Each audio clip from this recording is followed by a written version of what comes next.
Hey everybody, Daryl Davey here with Oak and Hollow Games, and today we're doing a review on different wards and warding symbols. Whether you're keeping vampires, werewolves, or the Fae at bay, we're going to be talking on whether it's best to use horseshoes, hagestones, four-leaf clovers, or what? Oh, not okay. No, actually, that makes a lot more sense with what we do. We are actually talking today about Ward the Trading Card Game, one of the newest trading card games to hit the market. Ward reached out and asked for us to do a review. I'm going to be upfront right away and say that they did send a few packs for us to test out amongst our play testers and our other members here. So we took some time, got some games in, and today we're going to be giving you our review of the card game. I will say this may be different from other reviews that you may have seen on Ward before that may come out. For those of you who don't know a lot about Oak and Hollow Oak and Hollow Games, we are a local board game company. We design and produce games locally out of Cloquet, Minnesota. We've been in operation for about 3 years now. So as we do this review, keep in mind that we're doing it from more of a game design standpoint as opposed to somebody who may own a brick and mortar card shop where, they're talking about, the trade value and all that stuff, or somebody who plays card games, although we certainly do all the time. We're not speaking on this just from a salesman's point or a player's point, but as somebody who designs games themselves. So, with that said, let's dive into some of our thoughts on Ward the card game. First and foremost, I have been following Ward since they started making some of their social media posts. I was immediately grabbed by their art. The red border is amazing. It's very reminiscent of very old trading card games. I think I have some Star Wars packs that have bubblegum in them that had the same.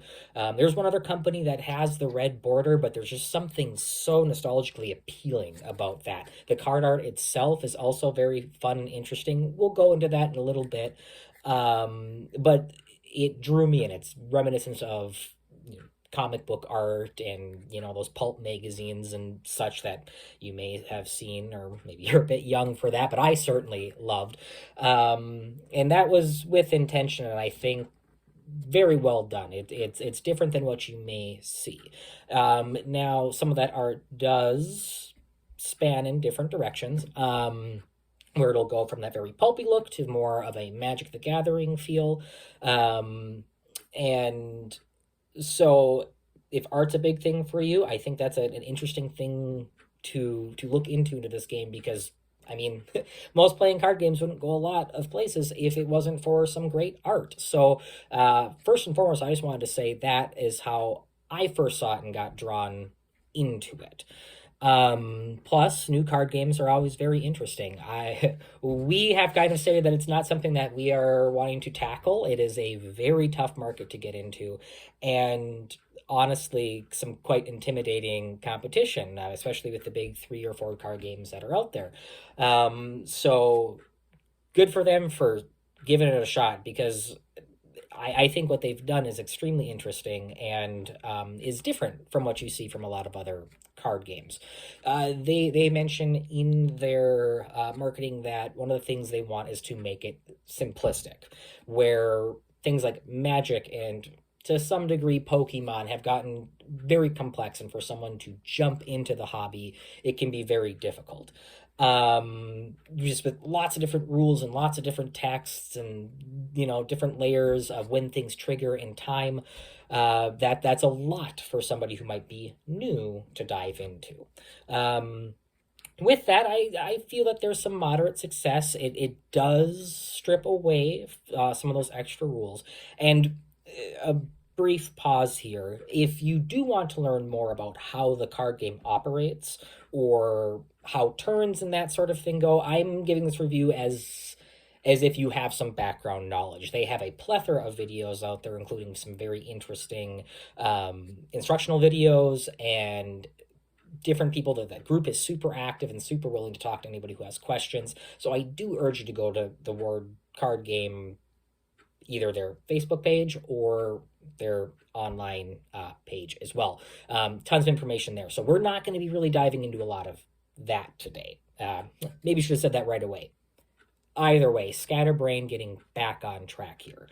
Um, the mechanics are very reminiscent to other card games. You know, you play a creature down, you battle. You can use magic to make them better or your opponent's magic worse, and you know you win the game by what I thought was a very interesting thing is how much health goes into a graveyard.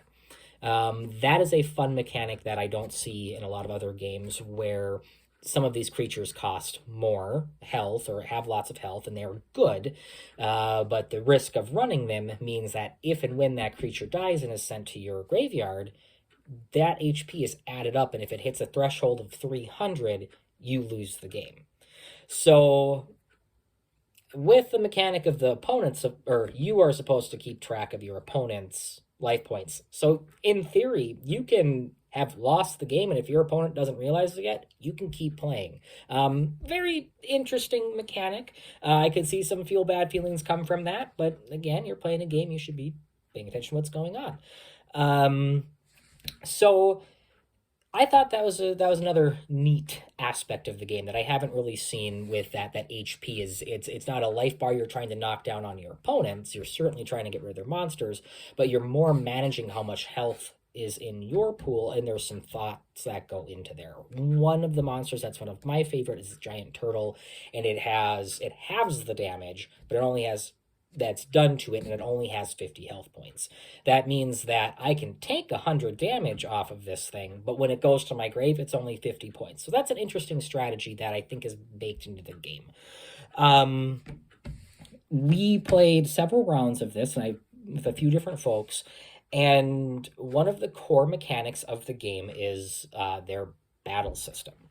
So this is where we kind of hit a wall with the playtesters I did. And being a core mechanic of a game, it's not something that Ward could change because it's just how the game functions. And I do believe that this is one of those things that will make or break a game for you. And this game in particular, I think, does have a very decisive whether you're going to like it or not. And that is how the combat turns work. So when you have a creature out, whoever has the higher speed, when you declare an attack, that creature goes first. If you declare an attack, the opponent also attacks you back. In theory, that's not a lot, but the game goes in kind of a cycle where there's a full round and there's lots of little timers to keep track of different effects that can be happening. And what we noticed is during combat, it would go to your turn, you would swing first, but you have to check whether your opponent's attacking first or you're attacking first. You'd resolve that battle. The second battle would go on. There would be another attack or magic and summoning phase, and then it'd be your opponent's turn. What's confusing to people who have played card games about that is typically it's I attack, my opponent can kind of respond, but they're not attacking me back. They can block, they can defend, that sort of stuff. They have some reactions, but it's not a I attack, you attack, then we switch, and then I attack, you attack again, depending on the speed. And I will say most of the time, clunky was the word that came up, where it was a lot of like, oh, wait, no, is it my turn and you attacked? Because on my turn, I'm used to attacking first. I declare my attackers, but since my speed was higher, your speed was higher, you went first. So it's a little bit of that conversation. And again, this goes to how much people are paying attention during the game. But for new players, as a game designer, there's no way to make a perfect game, and there's no way to make a game where people won't be confused about some aspect or rule. All Hallows Eve is one of our games. More in that rulebook is telling people what they can't do than what they can do. Skirmish is a much more simplistic game, but the same thing. It's, you can do this, but you also can't do this, can't do this, can't do this. So when you're adding these things to remember in, for new players, some sort of guide, especially for a new game, is necessary in our opinion. We used, I'll see if this shows up here, something like this to help track. So it would have player one, and you would start with your summoning in magic phase one. We'd move the token over to the battle one, and then whoever had the higher speed would battle first, then to battle two. The second fighter would go, and then the second summoning or magic phase, and then it would turn over to the opponents. They would get their first summoning, so on and so forth, and we'd have a little pip that would go around and help remind us where we are. I think something like this, especially for a new card game and for new players, to print out, even if it's on the back of the turn order, I think that would be very, very useful. More often than not, we were checking a rule or checking a timing of something, and in doing that and learning the game, we'd lose where we were. And that can make or break a game. If I was attacking twice, or I got to draw a second card because I drew one, thought it was my turn again because of whatever battle system, because it's different, and we'd get confused. So I think some sort of tool for that would be useful. I thought the mechanic was interesting. I liked it, and I see why, because it is reminiscent of role-playing games, and you do that in other sorts of games all the time, and it's a new concept to dive into for a card game, and I think a little bit of a visual aid would really resolve most of any issues we had with that, especially for new players. It's just a very nice thing to have a track of. Most games have those anyways. So that's one of the things. If that sort of back and forth battling isn't for you, Ward might not be for you. Me personally, I enjoyed it. I thought it was fun. I see why it was done. It would get a little lengthy from time, and sometimes, depending on the monsters, it would feel like we were just bashing heads back and forth, and I don't want that HP bloat or that time. So there were some turns that were a little bit longer rounds, I would say, due to that. But truthfully, a lot of that has to do with the decks we had and just us being new. But you want to also cater to new players to make it ease of access. That's what Ward has said they wanted the game to do. I believe that would help. Another thing that I personally like in all of the games that we make, some are going to be soon coming out that don't have the mechanic, is the chance mechanic. So in this game, you are constantly rolling dice to see if you make an attack, then once you attack, how much you attack for. And with the cards we had, there wasn't much in the way of mitigation. Like, I didn't have a lot of control over these dice for rerolls, adding or subtracting to them, countering some of my opponents, forcing them into a reroll. And for the folks I played with, that they didn't like the random chance. They liked your more standard, it does this set amount of damage, you do this, you can maybe counter with a spell, there's some stuff in there, but it took the agency away from, there's nothing I can do about these dice rolling poorly. That said, I personally really enjoy dice. I think they are the great equalizer. My business partner in Oak and Hollow Games is the opposite end, and Skirmish has a lot of it. So does All Hallows Eve. And he has said, no, I hate the rolling of the dice because I want to know what I can do. We have baked in mechanics that allow things to toy with that. Whether there are cards that do that, I'm not entirely sure, because again, it's a trading card game. I don't have access to every single card, and I haven't looked at all the PDFs, so there might be, and that's certainly something that's easy to fix with, newer prints and newer generations, where they may add in some of that. So if you're not somebody who likes the random chance and you want that binary, I win, I lose this combat round, Ward might not also be for you. What I enjoy about it is it allows a new player to have a chance against a skilled player. So I come in and maybe the skilled player has his stacked lovely, and I have a competitively decent deck as well. He's rolling bad, and I'm able to edge out a win because my dice were just favoring me. Not everybody loves that, but I like having a chance against the champion rather than going in assuming I'm probably going to lose and doing my darndest not to. So have that in mind as you are getting into this card game. If either of those things are not your style, continue doing what you're doing. But that said, I think it's different, and I think it's for the right people very interesting. And I for one do like both of them. Easily solvable problems there. Um, the next thing I will say is I had 4 packs. So I bought one and I was sent 3 for the review. And with that, at the time of making this video, that would be about $120 worth of investment into a card game.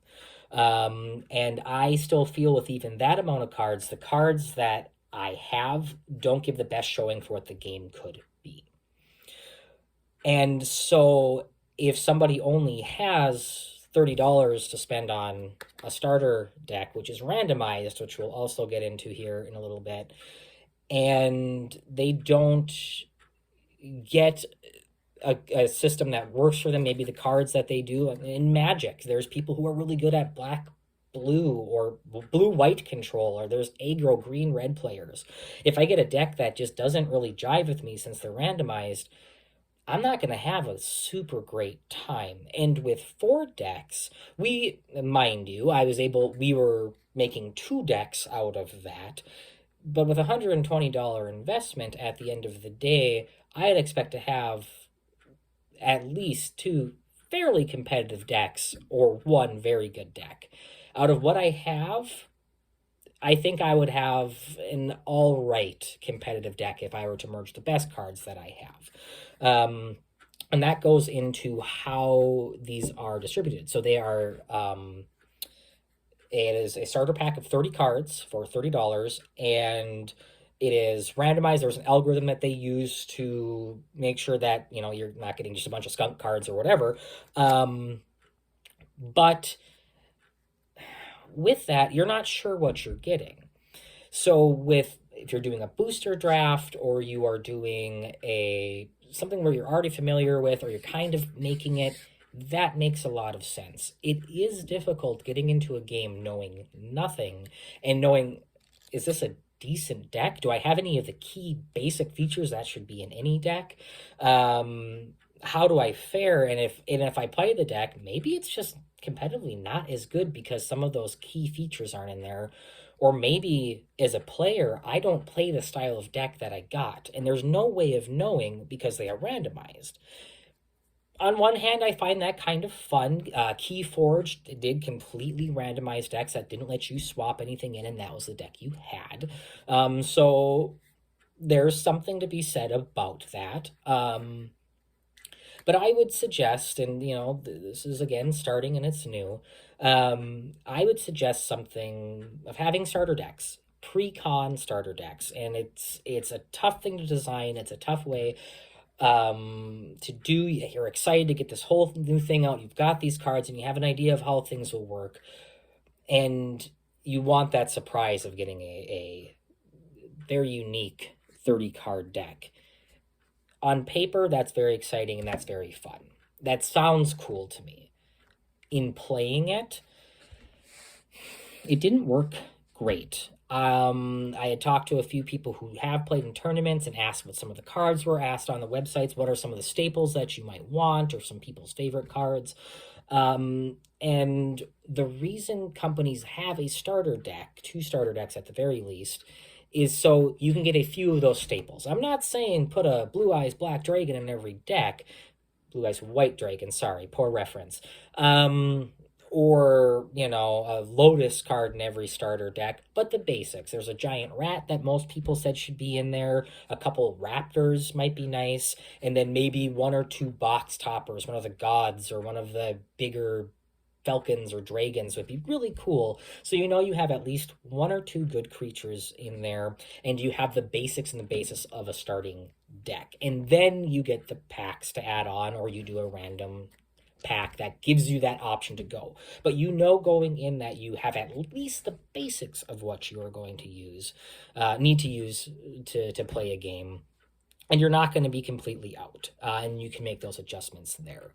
At the time of this recording, there are also the only way to get more cards is through other $30 blind draws. And that's a non-substantial amount of money to put into a game that you might not get the cards you're looking for. And they have an active trading community group and it's spreading, so that is getting better, and there's online and all of that. But if you're a local kid and you're not able to do that, or you don't have those contacts, or you're just maybe socially you don't feel like reaching out to people, you could be putting a lot of money into something and not getting maybe the return that you want for it. Skirmish is $40, so $10 more than a pack of this, and everyone has that chance to go and to start at the same level and pace as everybody else. It is certainly a super easy fix in the future to do this. Through playing it, they can find out what goes into a lot of decks, and what people are using and how they play. So again, all of that said, it's a very simple fix going forward. They could do something, or maybe even a pack that's just, it's 10, $15 and it has all the staple cards you need for a basic beginner thing, and then you get a blind pack. It doesn't dissuade me from the game, but had I had spent the $120 on the cards that I got and still only had a semi-competitive deck, I might not feel great about that.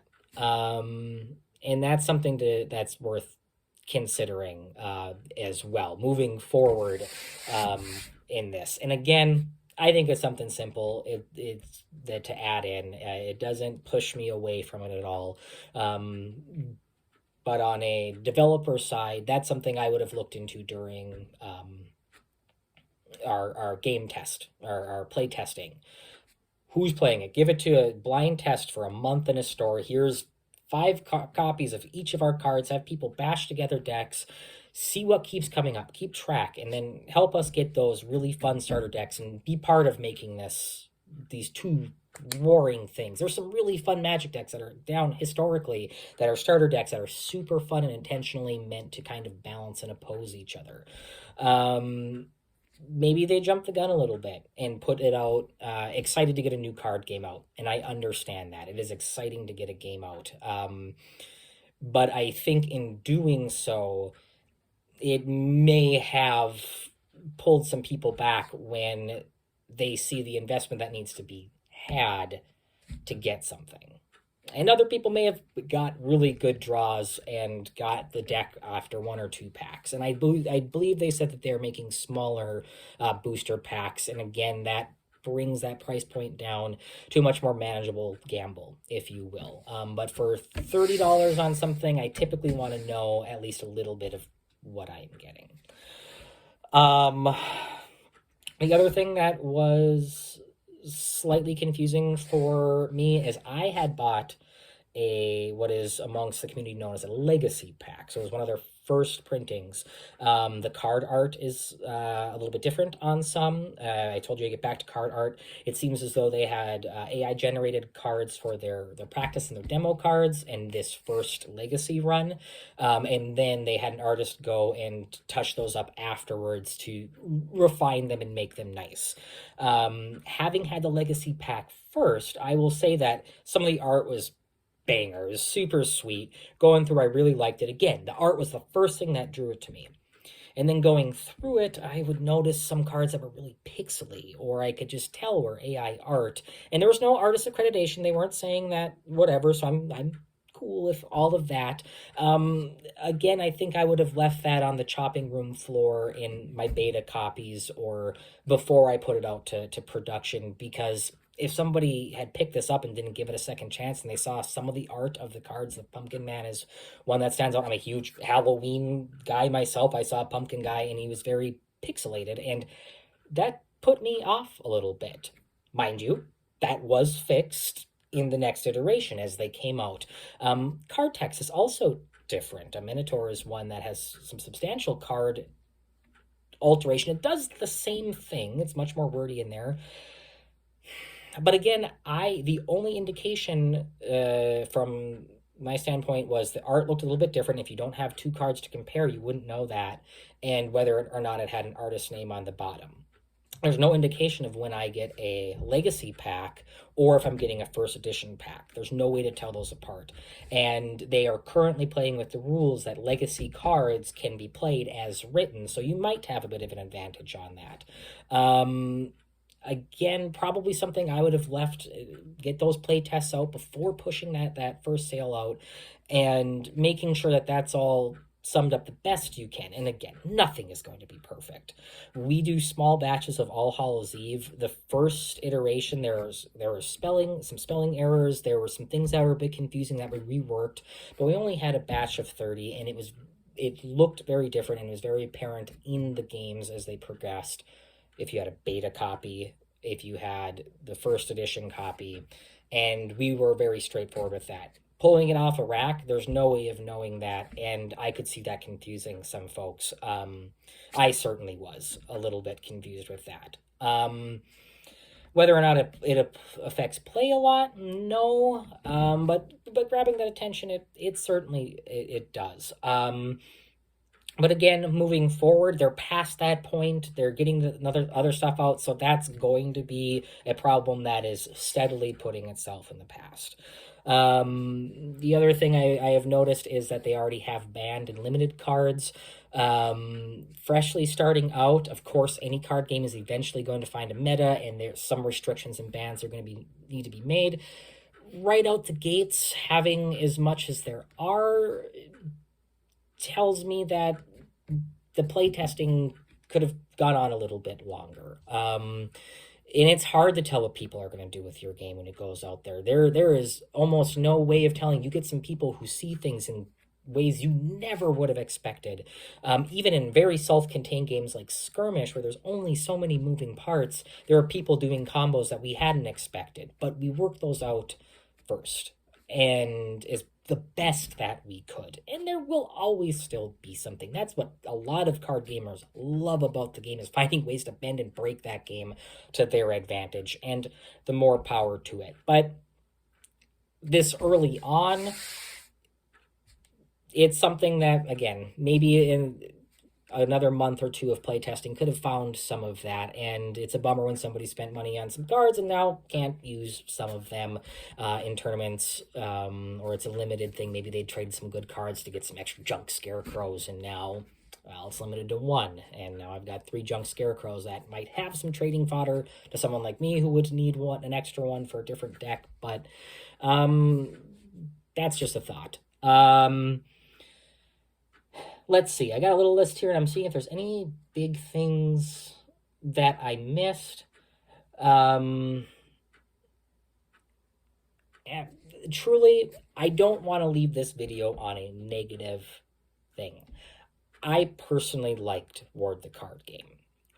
I think that most of the things that we found, I don't even want to say took issue with, but that we found that weren't working for us, are things that are very easily fixed as the game goes on and grows. And they continue to do so. They're planning on it, and they are implementing rules and changes as they go. And I think that's a very cool thing to see in the beginning. And being part of those first steps, and having some of those original cards and the legacy cards, like that is cool. I think it is a very enjoyable game for the right type of people, and that goes to every game. Unfortunately, most of the people I played with, it just didn't pick up for them. They didn't like the chance of the dice, and when it get all the other things aside, the up battle, it was too slow for them, and that's a core mechanic, and that's not something that Ward would change, or I would expect them to change. I think it's fine. I think that, again, with maybe even a self-made cheat sheet, or if they produce one, that's taken care of. And again, just as things move on, I think there'll be a lot that can come of it.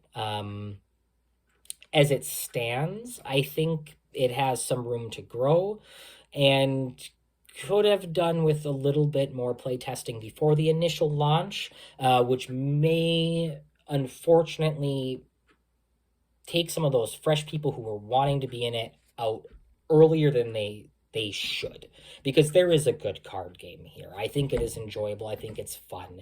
The card art is, again, it's fun. It's phenomenal. I think it's a very unique way of playing that I haven't really seen in other card games.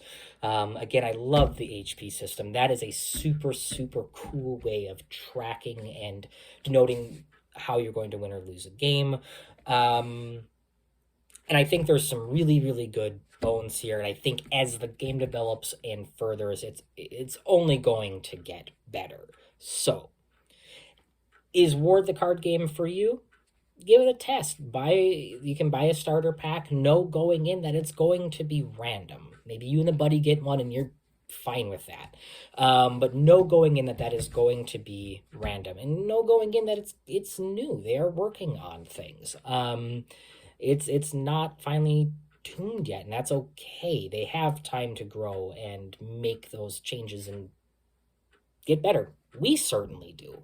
And I think getting in early is going to be a lot of fun to have some of those cards moving forward as the game grows. So final say, is War the card game for everybody? No, I don't believe so, but I don't think any game is for everybody. Is it for me? Yes, I would play again. I have enough here to where I'm going to try to get to a couple competitions. And if there are ways where I can get some things for cheaper, or, through like smaller packs, and that randomness comes down on that price point a bit more, I will still be investing on some, because I think it's a fun game. At the very least, I want to have 2 working decks that me and my friends can play. But I think these guys are doing great things, and I think that it's going to continue to get better. All that said, I think you should take a shot on it. See what you think.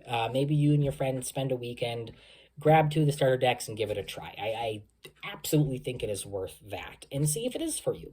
But I have gone on for quite some time. Thank you so much for tuning in.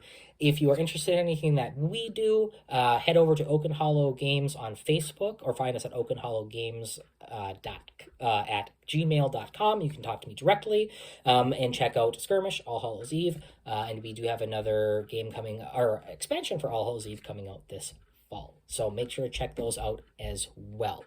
For anybody who's interested in Ward, make sure to check out their Facebook page or find their online page as well. It is a swath of information, lots of neat stuff, and great resources. So absolutely give it a go. So until we see you again, thank you. Have a great day. See you later.